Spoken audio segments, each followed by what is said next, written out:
Hello दोस्तों, मेरा नाम है संजीव।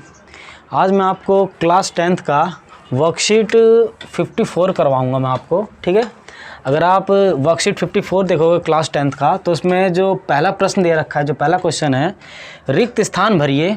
और उसका जो पहला जो पार्ट दे रखा है, दिया हुआ है कि त्रिज्यखंड का क्षेत्रफल बताओ कि त्रिज्यखंड का क्षेत्रफल क्या होता है। पहली बात तो हमें ये पता होना चाहिए कि त्रिज्यखंड होता क्या है। मैं एक छोटा सा सर्कल यहाँ बना दूँ। ये एक सर्कल है, ठीक, जिसका एक सेंटर O है, ठीक है। और यहाँ से अगर मैं कोई एक रेडियस ऐसे खींच दूँ, और यहीं से अगर मैं एक रेडियस, या आप हिंदी में से त्रिज्या बोलो, खींच दूँ, तो यहाँ पे देखो दो तरह के पार्ट बन रहे हैं, ठीक है ना। एक तो ये पार्ट बन रहा है, और एक ये इस एरिया के दूसरे तरफ का पार्ट बन रहा है। तो ये जो पार्ट जो बनता है, इसी को हम लोग कहते हैं त्रिज्यखंड, ठीक है। या इंग्लिश में इसे हम लोग बोलते हैं सेक्टर, ठीक है। ये तो हो गया हमारा ये जो है, ये वाला एरिया, ये जो कवर कर रहा है हमारा, ये हमारा हो गया ये छोटा त्रिज्यखंड, यानी कि लघु त्रिज्यखंड। और जो ये बड़ा वाला हो गया हमारा, ठीक है, जो ये वाला जो बाकी का जो एरिया बच गया है, वो हमारा हो गया दीर्घ त्रिज्यखंड, ठीक है। इंग्लिश में इसे बोलते हैं हम लोग माइनर सेक्टर, और इसे बोलते हैं मेजर सेक्टर, ठीक है।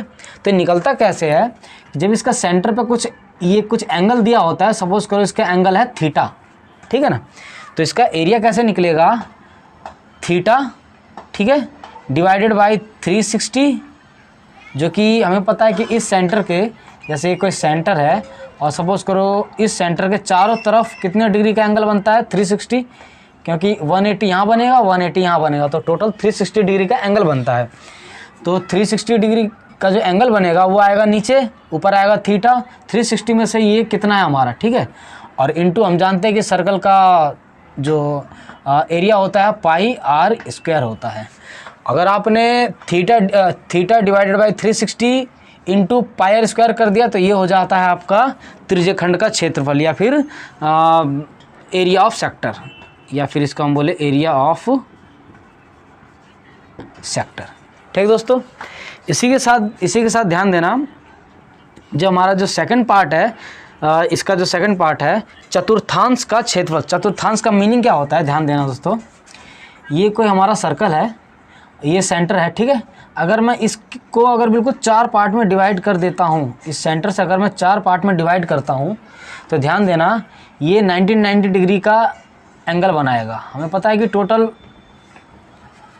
कि इस सेंटर के चारों तरफ का टोटल 360 डिग्री का होता है। तो ये 90 डिग्री का होगा, ये भी 90 डिग्री का होगा, ये भी 90 डिग्री का होगा, और ये भी 90 डिग्री का होगा, ठीक है। तो ये जो एक जो सिंगल पार्ट है, ये जो सिंगल पार्ट है ना हमारा, ये जो जिसका इस एंगल 90 डिग्री है, ठीक है, जिसका जो एंगल 90 डिग्री है, ये जो पार्ट कहलाएगा इस पूरे सर्कल का एक चतुर्थांश कहलाएगा। यानी कि इसको हम लोग इंग्लिश में बोलते हैं क्वाड्रेंट ऑफ सर्कल, मतलब एक सर्कल का चौथा हिस्सा, ठीक है। तो सिंपल सी बात है, आप इसी फार्मूले में सेम यही फार्मूला लगेगा। अगर आप हमें पता है कि यहाँ पे थीटा की वैल्यू क्या होगी, 90 डिग्री, तो यहाँ ध्यान देना 90, अगर मैं थीटा की जगह 90 रख दूँ, और हमें पता है कि सेंटर के चारों तरफ का टोटल एंगल कितना होता है, 360, इंटू में पाई आर स्क्वायर, तो ये कट जाएगा, ये आ जाएगा हमारा 1/4। इट मीन्स, ध्यान देना इसको, अगर मैं इसी को आगे लिखूं, तो ये हो जाएगा 1/4 पाई आर स्क्वायर। तो ये जो आएगा हमारा, ये चतुर्थांश का क्षेत्रफल, या फिर इसको हम बोलते हैं area of quadrant, area of quadrant of circle, ठीक है। मतलब एक सर्कल का जो चौथा हिस्सा है, सिर्फ 1/4 पार्ट, ठीक है ना, उसका हमें एरिया निकालने के लिए बोला है। तो सिंपल सी बात है, जब हमें इसका पूरे सर्कल का एरिया होता है पाई आर स्क्वायर, ठीक है, और उसका चौथा पार्ट है, इट मीन्स डिवाइडेड बाय 4। तो या हम इसको दूसरे टर्म में ऐसे, या तो हम इसको भी ऐसे भी ले सकते हैं, पाई आर स्क्वायर, ठीक है, डिवाइडेड बाय में 4। ऐसे लिखो, बात बराबर है, ठीक है।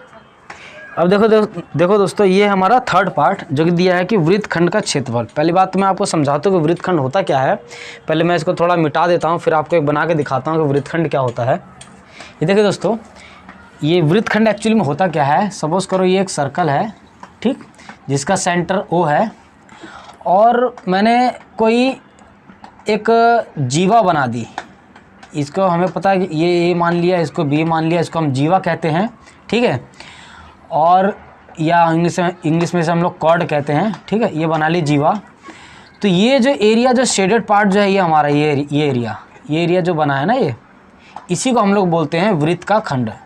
वृत्तखंड मतलब इस पूरे वृत्त का एक खंड, मतलब एक हिस्सा, ठीक है। तो ये हमारा इस पूरे वृत्त का एक छोटा वाला है, तो इसको हम लोग बोल देंगे लघु वृत्तखंड। और ये जो बड़ा वाला जो एरिया जो बच गया हमारे पास, इसको बोलते हैं हम लोग दीर्घ वृत्तखंड। जैसे हम इंग्लिश में बोलते हैं सेगमेंट ऑफ सर्कल, ठीक है ना, मतलब सेगमेंट ऑफ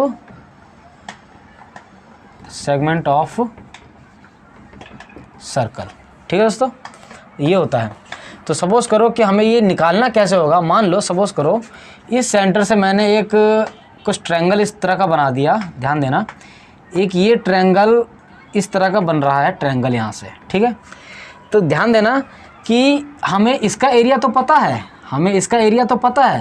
कि ये अगर थीटा दिया हो तो हमें तो इसका एरिया पता है कि इसका एरिया होता है θ/360, ठीक है, इंटू πr²। हमें इसका एरिया तो पता है, लेकिन हमें इस पूरे एरिया में से सिर्फ हमें तो इतना ही तो एरिया चाहिए। तो इस ट्रायंगल के एरिया को क्या करोगे आप, माइनस कर दो। तो इस एरिया में से, ठीक है, इस जो हमारा सेगमेंट है, जो हमारा त्रिज्य खंड है, उसमें से माइनस कर दो। सपोज़ करो यहाँ कोई मैं पॉइंट मान लेता हूँ, सपोज़ करो कोई L मान लेता हूँ, कोई पॉइंट है। तो ABL इस AB सॉरी OAB मतलब एरिया ऑफ ट्रायंगल OAB मतलब इस पूरे में से आप इस ट्रायंगल का एरिया माइनस कर दोगे तो क्या बच जाएगा हमारे पास, ये वाला एरिया आ जाएगा। तो इससे हमारा निकलता है सेगमेंट ऑफ सर्कल। तो इसी के साथ दोस्तों इसका पहला प्रश्न खत्म हो जाता है। आइए अब देखते हैं हम लोग इसका सेकंड क्वेश्चन। ये देखिए दोस्तों, ये हमारा सेकंड क्वेश्चन है, ठीक है। सेकंड क्वेश्चन में दिया है कि आकृति में, आप अपनी वर्कशीट में आप लोग चेक कर सकते हैं इसमें क्या लिखा है, मैं आपको पढ़ के बता देता हूँ कि आकृति में छायांकित भाग का क्षेत्रफल ज्ञात कीजिए। ये मैंने एक डायग्राम बना रखा है। तो इस डायग्राम में क्या दे रखा है कि ये ABCD ये एक स्क्वायर है, हालांकि स्क्वायर जैसा कुछ लग नहीं रहा होगा, लेकिन मान लो कि ये स्क्वायर ही है। तो ये स्क्वायर है और इसके अंदर यहाँ से APD और BPC ये दो हाफ सर्कल बना रखे हैं, मतलब आधा वृत्त बना रखा है। सपोज़ करो ये आधा वृत्त ऐसे बना रखा है और आधा वृत्त ऐसे बना रखा है। अगर सपोज़ करो मैं इसी को कुछ इस तरह से मिला दूं तो ये पूरा का पूरा वृत्त बन जाएगा। अगर ये आधा वृत्त इस साइड से आधा वृत्त इस साइड से, दोनों को अगर मैं मिला दूं तो ये पूरा का पूरा एक वृत्त बन जाएगा। दो आधे वृत्त क्या होता है, एक पूरा वृत्त होता है। तो हमें कह रहा है कि आप ये जो एरिया है ना, शेडेड एरिया जो छायांकित भाग है, इतने का हमें एरिया फाइंड करना है। तो सिंपल है कि आप इस पूरे एरिया में से ये जो हाफ जो दो सर्कल दे रखे हैं, इन दो सर्कल का एरिया अगर आप माइनस कर दोगे तो अपने आप ही में हमारे पास में ये जो शेडेड पार्ट है, जो छायांकित भाग है, उसका एरिया फटाफट निकल जाएगा। तो आइए देखते हैं कैसे निकालते हैं हम लोग, ठीक है। सिंपल है कि एरिया छायांकित भाग का क्षेत्रफल, छायांकित भाग का क्षेत्रफल कैसे निकालोगे। सिंपल है कि वर्ग का क्षेत्रफल यानी कि ABCD ये जो वर्ग बन रहा है, यानी जो स्क्वायर बन रहा है, उसका आप उसका एरिया निकाल लो। उस एरिया में से आप माइनस कर दो किसका, दो हाफ सर्कल, जो दो हाफ सर्कल बन रहे हैं, जो आधे जो दो अर्धवृत्त बन रहे हैं, उसका आप माइनस कर दो, एरिया माइनस कर दो। तो ये हो जाएगा कि APD का क्षेत्रफल, ठीक है, प्लस BPC का क्षेत्रफल, प्लस BPC का क्षेत्रफल। ध्यान देना दोस्तों, ये हमारा कैसे निकलेगा, जो छायांकित भाग है, ये जो हमारा जो छायांकित भाग है, कैसे निकालोगे आप, इस पूरे इस पूरे स्क्वायर में से आप ये आधा वृत्त है जो हमारा ये है APD, APD यानी कि आधा वृत्त, और ये वाला जो हमारा है ये BPC। अब इन दोनों को जोड़ दो और इस पूरे में से इन दोनों को यहाँ क्या कर दो आप, माइनस कर दो आप, तो अपने आप निकल जाएगा। तो इसकी साइड दे रखी है हमें, इसकी साइड हमें दे रखी है 14 सेंटीमीटर है ये, ठीक है। ये जो ABCD जो स्क्वायर है इसकी एक साइड दे रखी है 14 सेंटीमीटर। तो हमें पता है कि किसी भी स्क्वायर का या फिर इसे हिंदी में बोले वर्ग का, जो चारों का चारों साइड क्या होता है, बराबर होता है। अगर ये 14 है तो ये भी 14 सेंटीमीटर होगा, ये भी 14 सेंटीमीटर होगा और ये भी 14 सेंटीमीटर होगा, ठीक दोस्तों। तो इसका आप एरिया कैसे निकालोगे, सिंपल है इसका एरिया 14 गुणे में 14। आप उसको जो इसका जो साइड है, साइड को साइड से मल्टीप्लाई कर दोगे तो आ जाएगा।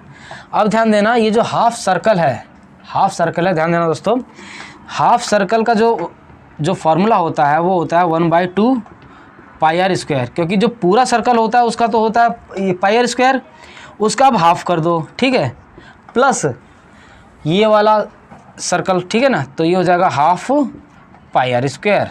तो ध्यान देना, आप इन दोनों को मल्टीप्लाई करोगे तो कितना आएगा, 14 का स्क्वायर होता है 196 माइनस, ध्यान देना ये जो पार्ट है, इन दोनों पार्ट में से, ध्यान देना इन दोनों पार्ट में से जो दो हाफ सर्कल है, दोनों हाफ सर्कल अगर हमारा मिल जाएगा तो ये क्या बन जाएगा, पाई आर स्क्वायर बन जाएगा। अगर आप अलग से एलसीएम लेकर के भी अगर सॉल्व करते हो तो लास्ट में हमारा यही आएगा, ठीक है। तो ध्यान देना, यह आ जाएगा 196 माइनस पाई की जगह पे आप 22/7 रखो, ठीक है। और आर क्या होगा, जब ये 14 दे रखा है तो ये वाली साइड भी हमारी 14 होगी, ठीक है। और हमें पता है कि ये क्या है, इसका व्यास हो गया यानी कि डायमीटर हो गया, तो हाफ इसका कितना होगा, 7 सेंटीमीटर हो जाएगा। तो अब आर की जगह 7 रख लीजिए तो 7 हो जाएगा, तो एक 7 से ये 7 कट, तो आ जाएगा 196 माइनस 7 दूनी 14, 7 दूनी 14 और 1 15। तो अगर आप इसको और सॉल्व करोगे तो 196 माइनस में 154, इसको आप फर्दर सॉल्व कीजिए तो ये आ जाएगा 2, ये आ जाएगा 4, यानी कि 42 सेंटीमीटर स्क्वायर। ये आपका दोस्तों आंसर आएगा। तो इसी के साथ हमारा जो सेकंड क्वेश्चन है, सेकंड क्वेश्चन भी ख़त्म हो जाता है, ठीक है दोस्तों। आइए देखते हैं इसका हम लोग थर्ड पार्ट इसका। ये देखिए दोस्तों, ये हमारा प्रश्न 3 है, और प्रश्न 3 दिया हुआ है कि आप अपने वर्कशीट में देख सकते हैं, दिया हुआ है कि आकृति में, ये मैंने कुछ डायग्राम बनाया हुआ है, ठीक है, और यही डायग्राम दिया हुआ है प्रश्न 3 में। दिया है कि आकृति में ABCD भुजा 28 सेंटीमीटर वाला एक वर्ग है। ध्यान देना दोस्तों, ये ABCD इसकी भुजा कितनी है, 28 सेंटीमीटर, यानी कि यहाँ से अगर मैं इसको ऐसा मान लूँ, ये कुछ ये है, इसकी जो साइड है कितनी है, 28 सेंटीमीटर है, यानी कि ये 28, ये 28, ये 28, ये 28, चारों साइड 28 क्यों होगी, क्योंकि एक वर्ग है यानी कि स्क्वायर है, ठीक है। तो दिया हुआ है कि इसमें से क्या है कि ABCD को केंद्र मानकर 4 वृत्त इस प्रकार खींचे गए हैं, मतलब कि ABCD को सेंटर मान लिया है, और ये चार जो सर्कल बनाए ना, सर्कल, ये चारों कोनों पे जिसके सर्कल बने, ये कुछ इस तरह से बनाए हैं कि एक सेंटर पे जो सर्कल है, वो जो एक सेंटर का जो अगर मैं सर्कल बनाऊं तो इसके 2 सर्कल को टच कर रहा है, एक यहाँ पे टच कर रहा है और एक यहाँ पे टच कर रहा है, ठीक दोस्तों। इसी तरीके से देखोगे, ये वाला इसको यहाँ पे टच कर रहा है और यहाँ टच कर रहा है, ये वाला यहाँ टच कर रहा है और यहाँ टच कर रहा है, ये वाला इसी तरह से यहाँ और यहाँ, ये वाला इसी तरह से यहाँ और यहाँ टच कर रहा है, यानी कि चारों के चारों साइड आपस में एक दूसरे को टच कर रहे हैं, ठीक है। तो क्वेश्चन में बोला गया है कि जब ये 28 है, ठीक है, तो जो शेडेड पार्ट है ना, जो छायांकित भाग है, ये वाला हिस्सा, ठीक है, ऊपर से ये स्क्वायर भी है यानी कि एक वर्ग है, तो ये जो छायांकित भाग है, इस एरिया, इसका हमें एरिया निकालना है, ठीक है। तो छायांकित भाग का एरिया कैसे निकालोगे आप, तो सिंपल है, ध्यान देना, अगर ये 28 है, ठीक है, और ये कुछ इस तरह से टच कर रहा है, बिल्कुल हाफ हो जाएगा यहाँ से, क्योंकि यहाँ से लेके यहाँ तक पूरा 28 है और चारों का चारों साइज सेम है। तो ये जब ये पूरा 28 होगा, सॉरी, यहाँ से लेके यहाँ तक 28 होगा, तो हाफ कितना हो जाएगा इसका, 14 हो जाएगा। तो ये हो जाएगा हमारा, तो इस किसी एक सर्कल के लिए यहाँ से लेके इसका रेडियस कितना हो गया, इसका रेडियस हो जाएगी, इसकी त्रिज्या हो जाएगी 28 divided by 28 divided by 2 centimetre, ठीक है, यानी कि 14 सेंटीमीटर। ठीक दोस्तों, इसकी त्रिज्या हो जाएगी हमारी 14 सेंटीमीटर। इसी तरीके से इसकी भी 14 हो जाएगी, इसकी भी 14 और इसकी भी 14 है। तो इस पूरे स्क्वायर के क्षेत्रफल में से ये जो चार जो छोटे छोटे जो क्वाड्रेंट बन रहे हैं, यानी कि जो चार चतुर्थांश जो बन रहे हैं, क्योंकि हमें पता है कि ये 90 डिग्री के होते हैं। ठीक है, ध्यान देना दोस्तों, जो वर्ग होता है ना, वर्ग के जो चारों कोने होते हैं, जो चारों कोनों जो होते हैं उनके 90 डिग्री का एंगल बनता है। तो ये हमारा एक तरह का एक चतुर्थांश हो गया। और चार चतुर्थांश मिल, यानी किसी सर्कल के चार हिस्से अगर मैं कर दूं, ये 90 है, ये 90, ये 90, ये 90, ये जो 90 वाले जो पार्ट है, ये चार पार्ट मिलाऊंगा तो एक हमारा सर्कल बनता है। तो ये तो ध्यान देना, 1/4 ये हो गया, 1/4 ये, 1/4 ये, 1/4 ये। जब चार 1/4 मिलकर क्या बनाएंगे, एक सर्कल बनाएगा। तो इस पूरे स्क्वायर में से 4 1/4 अगर मैं माइनस कर दूं तो हमारा क्या बचेगा, सिर्फ ये शेडेड पार्ट बच जाएगा। तो इसी तरीके से हम लोग निकालते हैं। ध्यान देना दोस्तों, छायांकित भाग का क्षेत्रफल कैसे निकलेगा। ये छायांकित भाग का क्षेत्रफल, छायांकित भाग का क्षेत्रफल, छायांकित भाग का क्षेत्रफल कैसे निकलेगा। वर्ग ए बी सी डी वर्ग का क्षेत्रफल, वर्ग का क्षेत्रफल, उसमें से माइनस हो जाएगा चार हमारे छोटे छोटे चतुर्थांश, यानी कि माइनस हो जाएगा 4 गुणे में चतुर्थांश का क्षेत्रफल, चतुर्थांश का क्षेत्रफल। जो चार चतुर्थांश बन रहे हैं छोटे छोटे, चार चतुर्थांश का क्षेत्रफल अगर आप इस पूरे में से माइनस कर दोगे तो हमारे पास जो छायांकित भाग है, जो शेडेड पार्ट है, उसका एरिया आप निकाल लेंगे हम लोग। तो देखिए, इसका हो गया, इसका साइड कितना दे रखा है हमें 28, तो ये हो जाएगा 28 गुणे में 28। हमें पता है कि इसका जो फॉर्मूला होता है, वर्ग का जो क्षेत्रफल कैसे निकालते हैं, साइड इंटू साइड, यानी भुजा गुणे में भुजा। तो भुजा है 28 और दूसरी भुजा, और सारी भुजाएं बराबर होती है, तो 28 गुणे में 28 माइनस 4 गुणे में चतुर्थांश का क्षेत्रफल। हमें पता होता है कि क्या होता है, 1/4 पाई आर स्क्वायर। 4 से 4 कट गया तो क्या बच गया हमारे पास में, पाई आर स्क्वायर। तो ये हो जाएगा 28 इंटू में 28 माइनस पाई आर स्क्वायर। और पाई आर स्क्वायर की वैल्यू अगर आप डालोगे इंटू में 28 माइनस, ये हो जाएगा 22/7 गुणे में आर। इसकी त्रिज्या कितनी होगी हमारी, अगर ये पूरा, अभी मैंने बताया था कि पूरा जब 28 है तो हाफ कितना होगा, 14। तो ये आ जाएगा 14 गुणे में 14, 7 दूनी 14। तो ये हो जाएगा दोस्तों 28 गुणे में 28 माइनस 22 गुणे में 14 दूनी 28। ठीक है दोस्तों, इसको सॉल्व करते हैं आगे हम लोग। ये देखिए दोस्तों, आप 28 इंटू 28 करोगे तो कितना आएगा, ये आ जाएगा 784 माइनस 22 इंटू 28 करोगे तो कितना आ जाएगा, ये आ जाएगा 616। अब इसको अगर आप सॉल्व करोगे तो ये देखिए क्या आ जाएगा। इसको अगर आप माइनस करोगे, अगर आप दोस्तों इसको माइनस करोगे तो ये आ जाएगा हमारा 168 सेंटीमीटर स्क्वायर। तो ये जो शेडेड पार्ट जो है हमारा, ये जो शेडेड पार्ट जो बचेगा, ये शेडेड पार्ट का ही एरिया हमारा होगा 168 सेंटीमीटर स्क्वायर। तो दोस्तों, इसी के साथ हमारा प्रश्न 3 भी ख़त्म हो जाता है। और प्रश्न 3 ख़त्म होते हमारा वर्कशीट 54 क्लास 10th का भी कंप्लीट हो जाता है। ठीक है दोस्तों, अगर आपको वीडियो अच्छा लगे तो वीडियो को लाइक करें, शेयर करें, कमेंट करें, हमारा चैनल ज़रूर सब्सक्राइब करें। दोस्तों, इस तरह की वीडियो वर्कशीट की 9th की और 10th की वीडियो हमारी कंटिन्यू आती रहेंगी अब से। ठीक है दोस्तों।